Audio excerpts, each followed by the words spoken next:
You're listening to From the Chair, and I'm your host, Mike Hamilton. Join us each episode as we talk to athletic directors from across America. We're going to talk about topics like leadership, career development, issues of the day, and I can promise you we're going to have some fun along the way too. So sit back, listen in, and let's dive in. Let's go. All right. Welcome in today our guest, Jamie Boggs, who's the Director of Athletics at Grand Canyon University. Jamie, how are you doing? Great. Thank you for having me here. Good to connect with you again. Absolutely. I'm sorry we've taken a little bit of time to get us connected over these last few weeks, but we're here. So we'll dive right in. And I do thank you for taking your time out here as you, I know you're busy this time of the year for sure. I want to talk about Grand Canyon and I want to talk about Jamie Boggs, and then we may talk about college athletics. Okay. So, you're in a great place. And for those who don't know, Jamie, Grand Canyon is really a university that is on the rise in terms of enrollment, and there's a healthy mix of both on-campus student population and then online. Maybe explain a little bit about the history of Grand Canyon in that context. Yeah, so Grand Canyon actually started as a very small college, Grand Canyon College, and it was primarily nurses and teachers that we've educated, and then throughout the early 2000s, we actually were very close to closing as an institution. We were bankrupt. Enrollment was dwindling to, I think, maybe down to 900. And that's when President Mueller, our current president, came in. He brought in a great group of leaders. They raised some funding and were able to invest $1.6 billion into this campus, into academic infrastructure, into people, technology, and President Mueller really had a vision for what this campus could be. And so part of it is our online, and we do have a large number of online students, but we also have an extremely, a very much a growing campus, traditional campus. And we went from, again, 900 students back in the early 2000s, and within 10 years, we were at about 20,000 students. So this year we're at 25,000 students on campus. We're projected maybe over the next 7 years to approach 40,000 students on campus, and again with a growing online presence as well. So we do have a great model, and it's a model that has allowed us to keep tuition low. Our tuition goes for, I believe, 16 years now, which is unheard of in the higher education. So, it's just incredible what's happening here. This is a time when enrollment across the country is dropping and continues to drop. Students aren't enrolling in four-year institutions. So we're seeing the opposite trend, and I think this is, a lot because of the vision of our President Brian Mueller. I know him, and he's a very entrepreneurial person for sure. And you have now been with the university almost since the transition to Division I. And I know he had a pretty aggressive model in place for how he wanted to see the university grow its athletic programs. And obviously you now have won, I think last time I checked, 13, 15 WAC championships, somewhere in that range, maybe more. How do you guys feel about your progress? You really have ramped up very quickly in the move to Division I. Interested to sort of have you talk about where that was as you came on campus first as a deputy AD and then becoming the AD, and where you are now and where you see this headed in the years ahead. Yeah, so first I'll let you know about our championships. We've actually, since turning Division I, we've won over 50 championships, and 21 of those have been over the last 2 years. So we've definitely trying to be as aggressive as the university is from a growth standpoint, but this is the way I consider the university from, going from 900 students to where we are now. From an enrollment standpoint, I think the athletics equivalent of that is turning Division I and being in the Final Four in the next 7 years. That's how incredible it is. So we are trying to keep up. But yes, I did come here initially as a deputy athletic director. I'm originally from Phoenix, and so always wanted an opportunity to maybe come back. It's one of the greatest cities, I think, in the country, fifth largest city, probably going to be fourth. Great weather. So if I had an opportunity to come back and be close to my family, I would definitely want to do that. But I will say when I would come back to campus, come back to the Phoenix, I would notice that every time I drove by GCU, it would just larger. The footprint just got larger and larger, and there's an amazing arena just off Camelback Road, this main road. And so I was always curious about what was going on there. So when the opportunity came available, I looked into it more and saw really just the growth of not just the campus, but enrollment and then the investment into athletics and the support for athletics. I saw that Jerry Colangelo, who I believe you may know as well, but Jerry has also been involved in the university. And for us, if you grew up in Phoenix, he's an absolute icon. You know, he built the Suns, built the Diamondbacks, really built downtown Phoenix. And so to see that there must be something special going on at Grand Canyon. And so I also had the opportunity to meet President Mueller. And once you meet him, you hear his vision, everyone wants to jump on board. So I was all in right away. I liked that they were transitioning from Division II to Division I. I had experience with that at previous institutions and really wanted to be part of something that was building. So spent a few years at before moving into this role on the interim basis, and really got to know what GCU was about, stepping into that interim role. And you can see right away being part of the university's leadership team, the vision, the student-centered approach, the Christ-centered approach of this university, and it was something that I really believed in and bought into.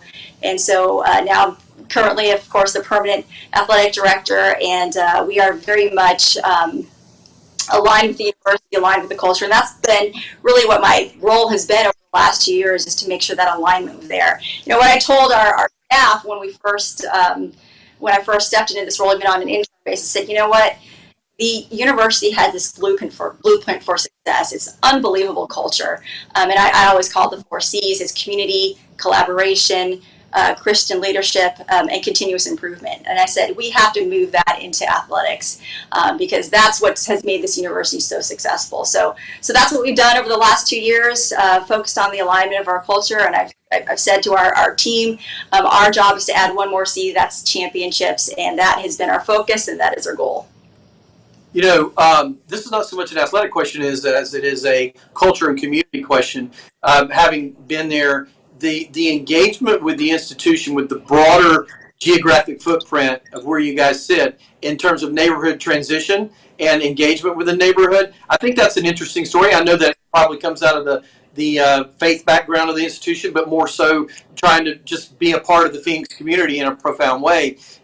I think that's a little bit of an interesting story as to what you're doing in the community around campus that maybe is different from what other universities around the country are doing. Maybe you can speak to that for a couple minutes? Yes, that's actually a very significant part of who we are as an institution, and it's been part of the what has drawn students here, the kind of students that we get here.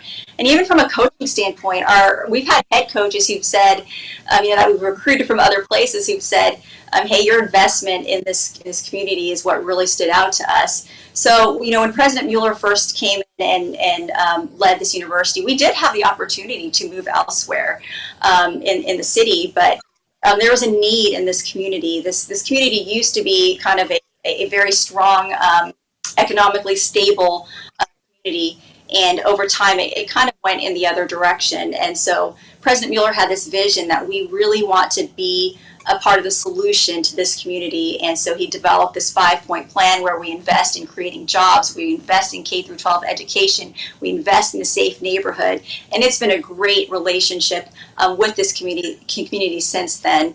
So our students are very involved. I don't mean just our student athletes, but our students in general are involved in a lot of community service around here, whether it's tutoring the students, whether it's building homes. We have a partnership with CityServe right now where we provide household items to families who are very much in need. Our student athletes are also engaged in all the community service opportunities around here.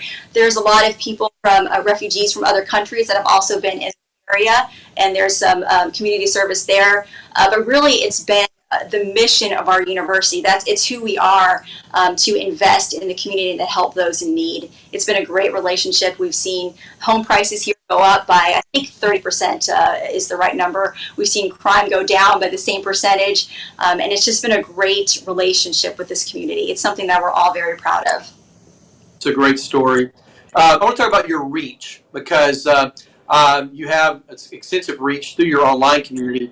And I remember I was at a Colorado Rockies game a couple of years ago, and was a guest of some of their management, and I was in a box, and one of the ladies I was talking to, she had on her purple Lopes shirt, and I was asking her about it, and it turns out she was an admissions recruiter in the Denver metro area for the institution, right? And I don't know how many hours it is from Phoenix to Denver, but it's not just right down the street. And so she's spreading the love about the GCU Lopes. And so I'm curious, like, in today's world where the fan journey is not just about the tent pole events of a baseball game or a basketball game or a soccer game, it's how do you engage your fans year round. And the fact that you guys do have a presence in that space, I'm curious as to what you guys are doing to market and brand your athletic program in the broader context of now students spread in a variety of places, and how do you, or can you, engage them in your athletic brand, and how are you guys trying to approach that? Yeah, we have a very strong national presence because of our online, and we do a lot of things that other institutions do. We have the athletic communications that go out and about the progress of our program, and we make sure that goes out to everyone across the country. We also have initiatives that are actually in person. So there's an initiative we have called Lopes on the Road, and it's really run by our alumni department, but athletics is a part of that. So just as an example, we will go to a basketball game or a baseball game or a soccer game in another city where we know there's a large alumni presence, including alumni online presence, and that's an opportunity for all of us to engage in community.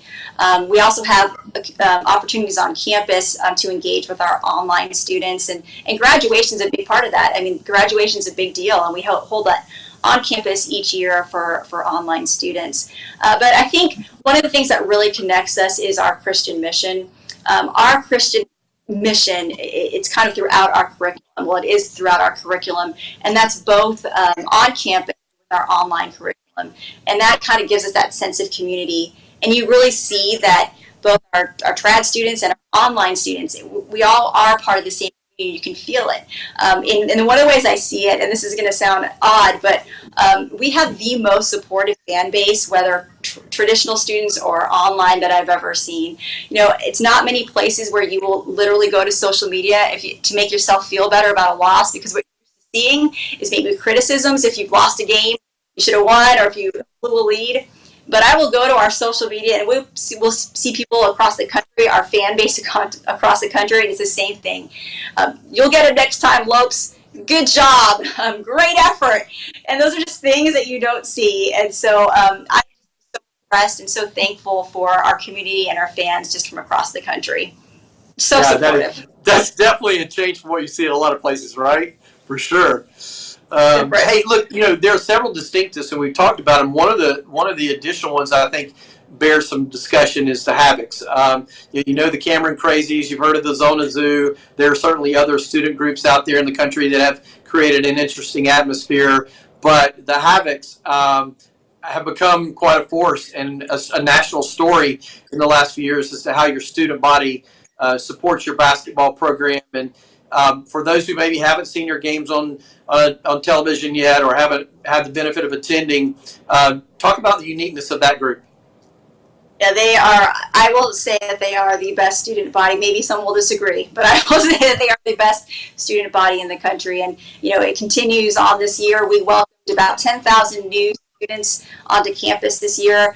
Last night we hosted a soccer game versus an in-state team, and we broke another record. We had over 3,200 students and fans there for a women's soccer game. And we do have great weather here, but last night wasn't one of those days. It was very hot, and those students were still here, and just their energy, their support was just incredible. And it is something unique. And I'll say this: I think the culture of this university is very positive. It's very community based. It's very Christian, Christ centered, and I think those are the kinds of students that are drawn to our university. So we have students from all around the country, but that's what they're looking for, is what we have here. And when they visit our campus, they feel it right away. It feels like a fit. And so it really is about, I would love to say it's because they're huge sports fans and they love sports. And there are some that are sports fans, but it really truly isn't about that. It's about the sense of community. It's about finding a place to gather with your fellow students. And it's also about supporting your fellow students on the field. And we have a great balance. Our student athletes They're not the stars of this community. They're a part of this community, and it's that balance that makes it work. Our Havocs, they are pulled in a lot of directions, and they're just supportive people. They go to intramural events. They go to club sports. They go to community service events together. They go to shows together. They go to events, just general events on campus together. So it's not about athletics. It's just about this sense of community and the sense of support. And really it comes back to our Christ-centered mission of serving others. And that's why we have just this special group of students on campus. So correct me if I'm wrong, Jamie, but because so many of the facilities are new facilities, is it a true statement that in crafting these new facilities, you were able to, on the front end, consider student engagement and the ability for students to have an impact on the games across all of your facilities? I know certainly that was the thesis of when your arena was built. And have you carried that across all of your sports facilities now? Yes, and I would say not just across our sports facilities, but across our campus in general. President Mueller had a vision, our president had a vision of just a robust campus life where students have the opportunity to develop and build community and to gather. And so you see that just the way our campuses, our dorms are laid out, just the way there are seating areas where people can gather. He always has an emphasis when we talk about campus development on that sense of community and how do we continue to build that. So our facilities are the same way. They're close, they're intimate, they're close to the field. The students are part of the in-game experience. It is all by design, and really, again, it's not for athletics, for the students, but we certainly are beneficiaries of that vision. Yeah. Okay, so one of the hot topics in the country in college athletics over the last, let's call it 18 months, has been conference movement, conference realignment. And your league certainly has grown. You could say that some of that growth or change in the last little bit has occurred, I would call it primarily with a football focus in some ways. You don't currently play football at Grand Canyon, but talk to me a little bit about the evolution of the WAC. We're really excited about the WAC and the future for the WAC. The vision when this conference was, when it grew and we had several new members join, it was really to become the premier mid-major conference in the country. And yes, there were football schools that were added, and we're really excited about them, but they're also very strong basketball schools. So if you look at what Stephen F. Austin has done and Abilene Christian has done, and there's investment in the conference. So we're excited about the future and about being aggressive across all of our sports. For us, for baseball last year, we had an at-large. We were the at-large team, so that means we had two baseball teams in the tournament. We've had the same with men's soccer. So it's not just about one sport. I think the presidents were on the same page that we want to be the premier mid-major conference across the board. But in hiring, with the conference adding Commissioner Thornton, he's been very visionary, and I think he's aligned really well with our presidents from an aggressiveness standpoint and from the vision of what the conference could be. All right, so now I want to talk a little bit about Jamie Boggs for just a minute. And, we've done 50 some odd of these podcasts now over the last year plus, and the first one in this series was with Ross York. And he mentioned in that just with the evolution of athletics and the craziness that is college athletics, there's probably even a case for having an athletic director who has this external background, fundraising, marketing, etc., and then also having an athletic director that candidly is a lawyer. And that probably can't happen, right? And then from a design standpoint, but there are advantages to each of those particular narratives. For you in particular, you have a law degree, and I'm interested, maybe some would consider this a naive question, and no, Mike, you already know the answer, but how does being an attorney, you're an athletic, director, right, but you have the background. How does being an attorney help you in your day-to-day work in today's environment? I think, as you know, the role of the athletic director has evolved substantially over the last, I would even say 5 years, but it is very much an executive management position. And so, and there's a lot of litigation going on that we have to deal with. But I think the most important piece is being able to communicate. And that's something that you learn, you have to do in law school and being an attorney, because there's so many changes happening so quickly. And there's issues that you might have to spot. And those are all things and skill sets that we learn with a legal background. But being able to communicate and knowing your audience and how to communicate both written and verbally is critical. And you have to be able to communicate really clearly as these changes are happening. With all these changes happening so quickly, there's also not an understanding of the why. And being able to communicate that has been really critical. But yes, we are at a time right now when, we're hearing about collectives. What's a 501c3? What does this law apply? When does that law apply? Is it federal legislation? Is it state law? So those are the things we're facing constantly and daily, having to keep an eye on. And so just having an understanding of how the process works, how to interpret it, also how to talk with other lawyers and understanding, where they're coming from, understanding risk for universities. Those are all the things that I think are very important right now to be an athletic director, and those are definitely all things that we had to, sharpen from a skill set standpoint going through law school. I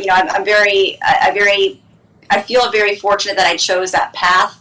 I think it's because this is where I was meant to be, and I don't think any of us would have predicted that the industry would be where it is currently today. But I think, change happens. Change is always good, and we're going to find the opportunity with all these changes over the last really 18 months, as you said, that have been pretty significant. Yeah. Tell me a little bit about your leadership style, Jamie. So you could translate she's an attorney to be, pragmatic, very black and white, rules focused, those kind of things. I've known you in the short time we've known each other to be much more than that, right? And so I'm interested to hear how you approach your job day to day in terms of your engagement with your campus, your fans, donors, your student athletes, coaches, etc. How do you lead day to day in your role?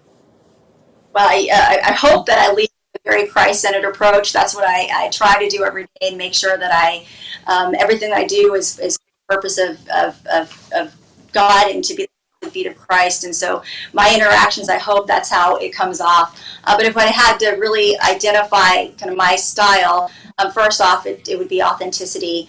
I am who I am, and I'm going to be honest with whoever I'm connecting with. I'm never going to be anything but honest. I would say transparent as well. That goes with it. I never try, even in situations that are tough, even with conversations that are tough, I try to be transparent with all the people that I'm connected with. And that's because I look at it as for the best of that person, or for the best of the students, or for the best of the university. So definitely try to make it a very open and honest environment here, where people feel they can come in and they know that they're going to get a truthful response and a transparent response from me. I also think that I try to be as helpful and appreciative as possible for everything that we have. And I think that's important from a leadership standpoint, and that trickles down to everyone in the university. It's really easy, especially in times when you're doing really well and successful as an athletics department, and we've won 21 championships in the last 2 years. It's really easy to focus on how hard we work internally, and we do. Athletics works extremely hard. We have long hours, we have weekends and nights, and it's a lot of hard work. And when we have success, it's really easy to look at ourselves and go, man, we worked so hard and we did so much. But I think at times when you're most successful, that's when it's most important to think about how much others around you have contributed to your success, especially at a place like GCU, where that isn't just a mindset, that's actually what has happened. We get recruits, we get coaches, we get fan support because of everything that the university has provided for us. So really focusing on gratitude, thankfulness, and service has been a huge part of my leadership, and hopefully that has trickled down to our staff and coaches and student athletes as well. Tremendous. All right, well, hey, look, you've been so generous with your time today, and again, as I know you're diving into the fall and have so many different things going on, and been very informative, not only about who you are as a leader, but certainly about Grand Canyon University and all the dynamics that are in play there, and it's pretty easy to see pretty quickly why you guys are winning championships. So I just want to say thanks for joining me, and I appreciate you taking time out of your day to do that. Thank you, Mike, and thank you for letting us share our story about GCU. Really appreciate it. All right, lopes up is what they say, right? Lopes up. So It's great to be with you. This has been Jamie Boggs, the Director of Athletics at Grand Canyon University. We really appreciate our time. I'm Mike Hamilton, and this has been From the Chair. We hope you'll join us each Wednesday as these episodes are produced, certainly on all of your audio podcast platforms and on YouTube if you're interested in the video format. Thanks again for listening, and we'll see you next time.